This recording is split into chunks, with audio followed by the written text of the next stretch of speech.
So welcome everyone. I think we should just get started.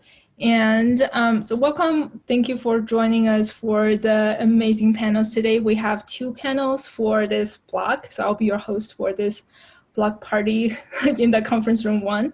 I'll be basically your timekeeper and help you transition between the panels and facilitate the Q&A sessions. And before we begin, I just want to remind the audience that please feel free to put in any questions or comments in the chat anytime you want. And also, you will be unmuted to ask questions to yourself directly, or you can raise your virtual hand and I will unmute you so you can ask questions directly yourself. So without further ado, let's welcome our first panel, which is going to be a live conversation based on the asynchronous videos, and you can find the links in the chat if you haven't got a chance to watch their videos yet. So the title of the panel is called Punk, Pop, and New Wave from the 70s and 80s, and we'll have 5 speakers today. And the lineup is first we have Holly Gleason, who's going to be talking about Fool Around, Rachel Sweet's real-time jailbait punk rock rebellion. And then Eddie Watson, whose talk is Memos from the Frontline, British punk fanzines in the 70s and 80s. And then we have Mark Coleman, whose talk is about a party on every page, covering new pop at Start His magazine from 1983 to 85. And next up we have Lily Hirsch, whose talk is Weird Al Yankovic, Youth and the Good Old Days. And finally we have Jackie Clary, whose talk is Zappin, Debbie Gibson, and the connection between the Weinstein Queen and their fans. So let's see if we have any questions. So please feel free to enter your questions or raise hands. And this is going to be a live conversation. So just to begin, our panelists can give a quick summary of your presentations if you would like to do so, or if you have questions to each other, please feel free to do that just to kick it off the conversation. So please take it away. Go for it, Mark. Looks like you're... Okay. Yeah. Hi, I'm Mark Coleman. I won't summarize my presentation. Hopefully you can watch it, but if you want to see what Star Hits magazine looks like, there's a Facebook page devoted to it, and they're really high quality reproduction scans of probably every issue of it. And the person who runs that page does a great job. So go there and you'll see a much better idea of what my presentation was. Very low tech, perhaps appropriate to the 1980s. I just held up some pages of the magazine. But I had 2 questions for my fellow panelists, and I enjoyed all of the presentations quite a bit. But I wanted to ask Holly, did Rachel Sweet, did she ever go back? You said she walked away from music. Did she ever go back and record again or sing, or did she just completely desert it after that? When she left, I think that Rex Smith duet curdled her milk in a very weird way. And she had a contract that she needed to fulfill, and good Midwestern girls, we do what we say we're going to do. She also got involved with a really weird movie called Rock and Roll Hotel. That was a demi-disaster. So she went to Columbia, she got her degree, she did a Comedy Central show that I think went about 10 episodes. And then she got into writing and acting. The only other real recording she did, John Waters was obsessed with her, kind of like I was. So he convinced her to come out of retirement. And if you see the movie Hairspray, not only did she record the theme for that, but they got her to do the music video. And then she kind of disappears. Huh. That's interesting. And I wanted to ask Eddie, how are the fanzines distributed in the UK? I will age myself by saying I remember being at one of the many punk gigs I went to in the late 70s in the Detroit area. I remember buying a fanzine called White Noise. You know, we can think of that what you want now. It meant something different then. From a character named Jerry Vile. You know, and I worked in a record store in those years, and we didn't really carry, I don't remember people bringing in their fanzines to sell. We certainly sold punk singles on consignment. So were they distributed by mail? You know, how people find them and get to them? That's a great question. So some people did go into record stores and try and get them to sell them. That was one way you could do it. Obviously, there wasn't too many people that were able to do that. And if they were, then they were probably rejected offhand because, you know, the stores wouldn't want to publish those kind of things. But normally it was mailing. That was the main way that they got around. And they often promoted their zines at gigs. And yeah, so in my talk, I talk about how they have a mailing address so that you can, you know, contact them. But it was also, the mailing address was there so that you could, you know, send them letters and give you your address. So it was kind of like very reliant on the postal service. That's good. And I just wanted to say to Jackie that I reviewed Debbie Gibson's Electric Youth album in Rolling Stone. Oh, wow. And I was a little tongue in cheek, but I really did mean to herald her, you know, what I perceived as her ambition in this and trying to speak to her audience. And, you know, my editor, I think, was like, you know, what the hell are we even writing about this? Do you want to write about this for? But, you know, it probably seemed a little condescending and maybe was, but I had no idea. She really did connect with her fans. So that was a great presentation. I thought it really opened my eyes to her. Well, thanks very much. And what I really liked about yours too is obviously mine's about fans. So mine's much more about fans more than Debbie Gibson herself. And when I think of Star Hits Magazine, it was how I became a fan. My first issue of Star Hits Magazine, I sat there and memorized all the lyrics to Miss Me Blind. And of course, wrote the letters because I was a Wham fan and not a Durrani. And what was really cool about talking to these Deb heads is almost everybody I talked to, they're not just exclusively Debbie Gibson fans. They're fans of so many different artists. And that was one big thing they had in common. So I love that about Star Hits. And then Lily, I want to ask you, because I loved in your piece how you talked about Weird Al Yankovic was kind of a conduit to becoming a fan of Nirvana or a fan of other music. And you did talk about Nirvana. Are there other artists that you could think of or that you ran into where Weird Al was the gateway to a particular artist? That's an interesting question. I heard from a few people about Nirvana, but there was lots of introductions to music that you might not have heard of. Weird Al introduced a lot of different people to a lot of different types of music because he's parodied so many different types of artists and so many different genres. But nice to get a question from you, Jackie, because when I was listening to your paper about these very positive fans, I was thinking of the Weird Al fans too. My paper wasn't as much about his fans, but my question for you is, do you feel spoiled now? I feel spoiled by Weird Al fans. I don't know how I'm going to write about someone else after this experience because I've never had such positive, constructive, intelligent feedback on a project just because his fans are rather generally remarkable. So that's my question for you. Well, yes. And just like looking at it right now, I see Ali Zimmerman, she's a Deb head, she's on here. The different Deb head fan sites were actually talking about this today and were very supportive of me and are very supportive of each other. But that was really why I chose this group of people, is I really thought that Debbie Gibson and her fans, they're very singular, I think, in how they support each other and support the artist. And so Debbie Gibson turned 50 a week or two ago, and they did a fan organized Zoom.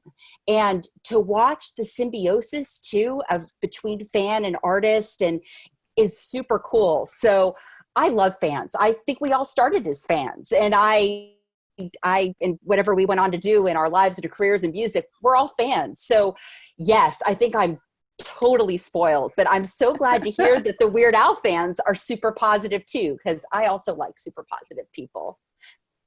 Oh, it's amazing that Weird Al would be a gateway drug kind of thing. It really just shows the the complexity of parody, right? And the kind of double edge. I mean, that's just that never occurred to me. And so that was a brilliant thing in Lily's presentation also, I think.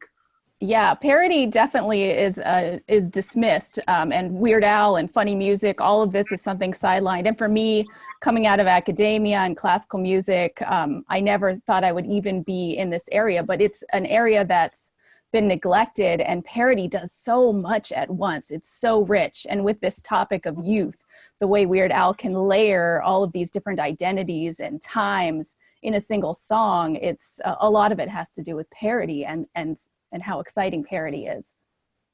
I have a question for Jackie and Lily and maybe Eddie.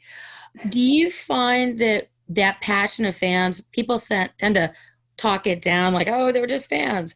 But were you surprised by how informed and how much they knew and how smart it was? Yes, I'll jump in. Sorry, I was so surprised. I actually maybe haven't been as big of a fan. I think I was just so focused on the study of music. I don't have a lot of experience being really following one particular artist. And I'd read about fandom and how it's seen as a pathology and all of this. And then when I got into this topic and started writing about it, I started getting emails from fans. And these fans were not only reading my Weird Al book, they were going back and reading other books I read about music and criminal law or music and the Holocaust. And they wrote me these very detailed, very intelligent, thoughtful responses to all kinds of things that I've written. And it's been amazing. I've definitely been surprised by this sort of very intelligent, thoughtful feedback. Jackie? Yeah, was I surprised? No, I don't think I was surprised, because I think as long as I've worked in music, I've always been in some capacity to deal with fans. And I have always loved and embraced the fan communities. And I think it doesn't surprise me that they're nice. What I was looking at Karen's chat here, I love how she mentioned that she was both a Duran Duran and a Wham fan. And what's interesting is when I think of other really great, active, supportive fan communities, Duran Duran is one of them. And I figured that out about 20 years ago, that they have a really supportive, great fan community. They actually hired a fan to kind of be a liaison between fans and the band about 20 years ago. And I always found that really fascinating. So yeah, I guess it didn't surprise me that they were passionate and kind and engaged. I just was, I don't know, just really happy to hear the stories.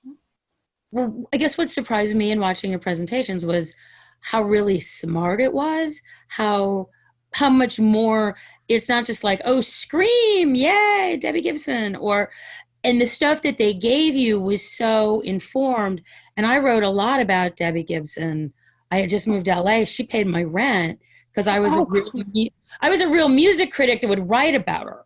I mean, she didn't personally pay my rent, but in interviewing her, and I remember saying to her on the phone, I think our third talk was, like, everybody gets, you're really producing this stuff, right? And she said, no, they don't see the difference between me and Tiffany. And I was so taken aback by that. So then realizing that the fans really got it, that kind of thrilled me with both of your presentations. And it's interesting because so many fans I talked to would point that out as if I didn't already know that. They would point out, did you know that she was the first and the youngest to write, produce, and record a #1 hit? And of course, I would always be like, wow, that's so cool, as if I'd never heard it before, because I think fans used it as much as a point of pride as the artist did. And I think that that's so super cool. Holly, I really loved your presentation because I knew like this much about Rachel Sweet.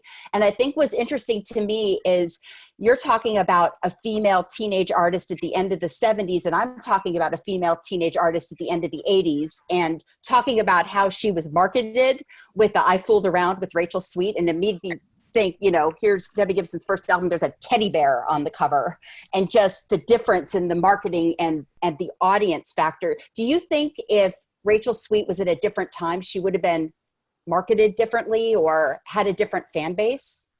Absolutely. One of the things that struck me, and I talked to some people from the record company, but it didn't fit what we were doing with the paper.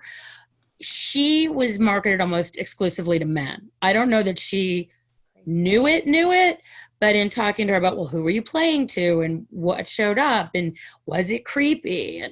And had she happened later, I think she would have been more in that Cyndi Lauper, Bangles, Go-Go's place. And I was the only kid I know that was into her because of that record store thing I tell. But then Maria McKee had the exact same experience almost at the exact same time in Beverly Hills. So super hipster girl, but we were freaks. And I don't know that people like us got it, but we really got it. So, you know, and it's a shame because I think had she had a little bit better marketing, she might have stayed the course. And who knows what she would have been. Speaking of, sorry, please go ahead.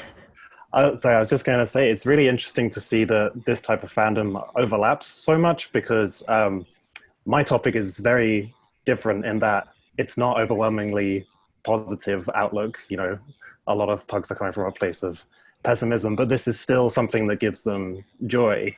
And it ties in with Lily's stuff about Weird Al and the outsider. There's something kind of appealing about being a sheltered community. And, you know, even for more popular acts, there's still kind of that outsider element in terms of the fandom. It's like we know something that the general populace doesn't know. Yeah. So I just thought that was interesting. Yeah, and that outsider status crosses so many different boundaries. There's so many different types of outsiders. There was definitely just an article today in Medium about Weird Al's appeal to a trans woman. Just I think he's so associated with the nerd, but it's anyone who's ever felt like an outsider. There's that appeal in different types of music. We have a question in the chat for Holly and also related to fan communities. Carl wonders if Holly knows if there's a Rachel Sweet fandom that has its own afterlife or community after her career, or whether her withdrawal from the scene has prevented this from becoming. If you go to Facebook, there's something called the Rachel Sweet Spot, and it's curated by a guy in New Orleans. There's about 1,000 people. They call out some of the most amazing stuff. I think she sort of distances herself. I didn't realize that till I started doing all the research. I was able to get to her through William Morris, her agency, but she doesn't talk about it a lot. She doesn't look back. She made a joke to me because my presentation was so much longer, and it ended with her going, "My kids don't understand who I was. They don't care. And they think it's all kind of stupid." So I think her withdrawal did cause what you're asking, but for the people who were there, or the people who maybe found her through Maria McKee, they're all part of this very passionate Facebook group.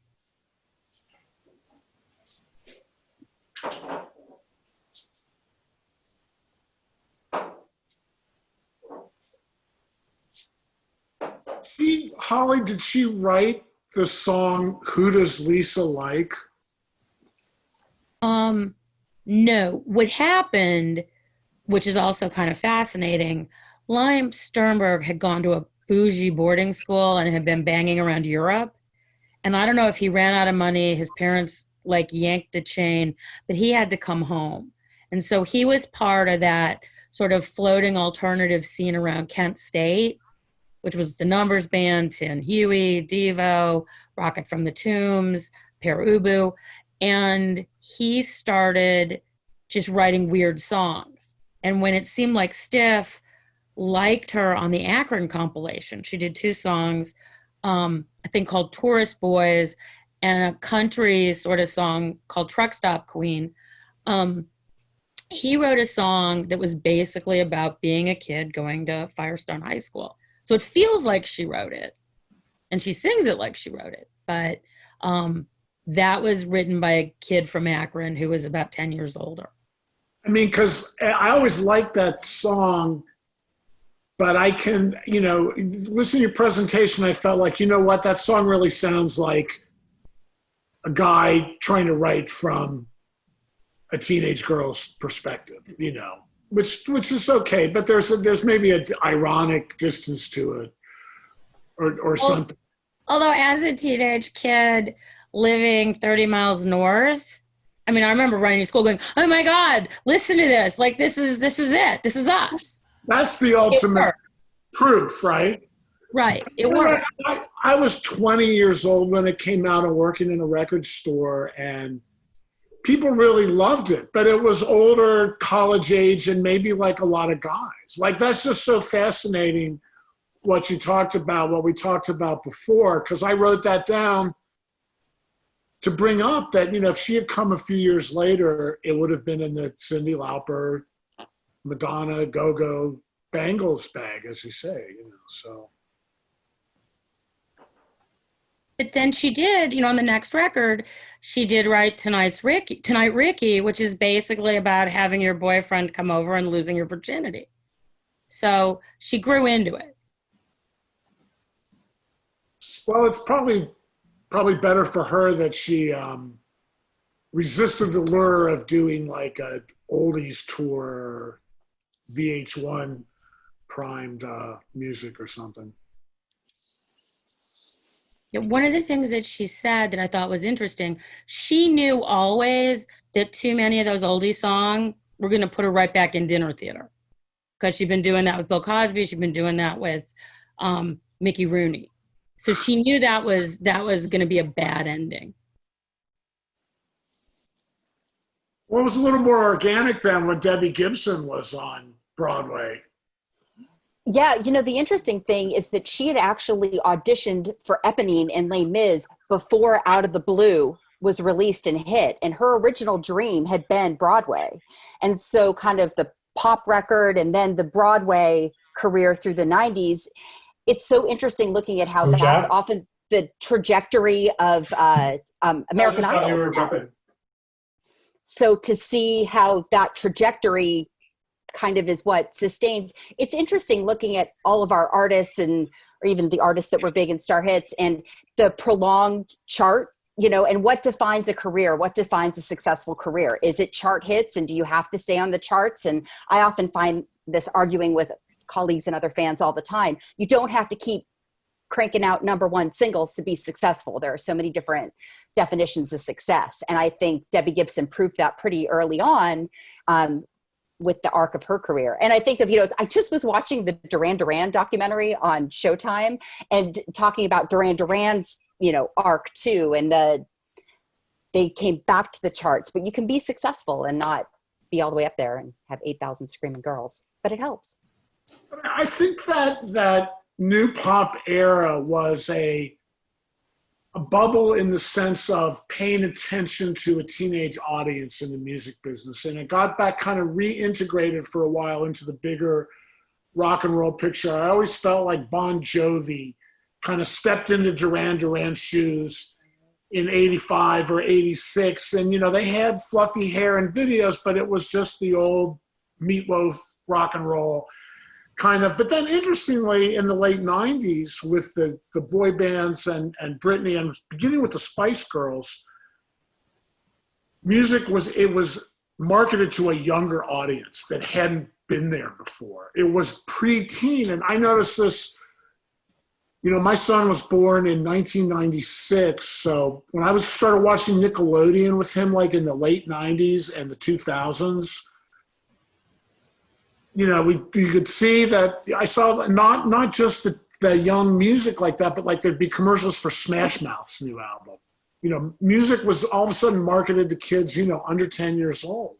And that was a big change. But when the Spice Girls came out in the late 90s, that felt like a shift. Like the music business hadn't paid attention to that audience for a while. And I remember seeing their first video and going like, well, here we go again. You know, it's been a while.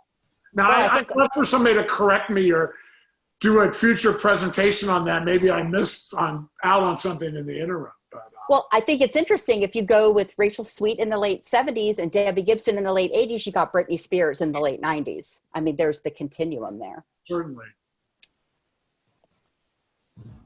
I just want to make sure that our questions are answered. So in the chat, Brian asked Jackie specifically, do you think if Debbie worked for 5-10 years and then caught fire, that her fans would have strayed with her, or would they have jumped ship, quoting the time-honored complaint she sold out? You know, I think it's interesting. Obviously, timing, I think, is everything. Good question, Brian. I do think she caught a wave. You know, with you talk about the youth, you know, she caught that wave in the late 80s with New Kids on the Block and Tiffany. And so I think that timing was really important. The interesting thing is that the next album, so she did put another album out in 1990 called Anything is Possible, which to me was kind of in that interim. It's when like Wilson Phillips came in, and that was kind of where in the early 90s things started to switch. So I think it was inevitable that she wasn't going to necessarily be cranking out number ones forever, but I admire her. And I think, and the fans particularly stuck with her for morphing as she needed to, as a lot of artists do. Hope that answered it.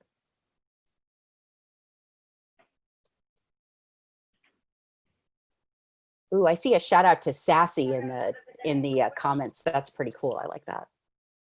Can I ask Mark a question? One of the things that I think is so interesting with you being the Star Hits guy, how do you take it serious and navigate that as a rock guy?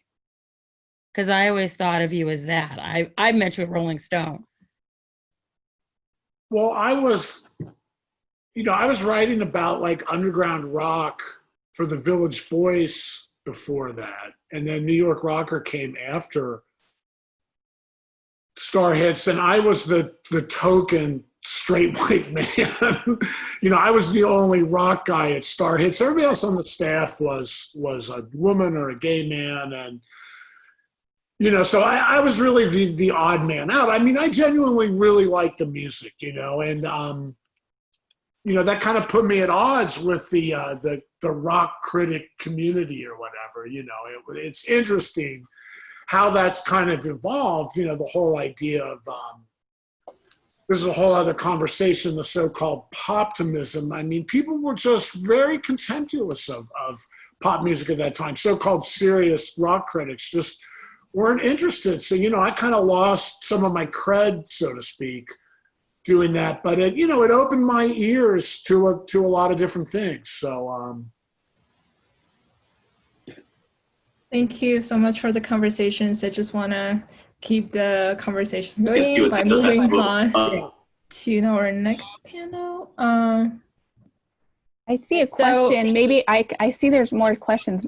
Susanna, maybe I'll try to email you since we're all done. Thank you. Yeah, I was just gonna say that please keep the conversations going. You can feel free to reply to each other in the chat. And also, like Lily said, email each other. That would be great. You can leave a contact info if you want in the chat. So just to keep the conversation flow, I will introduce us to the next panel. So thank you all for the conversations that just happened. It's great. And thank you. Thank you all Thanks very much. That was awesome. Fun. Thank you. Thank you.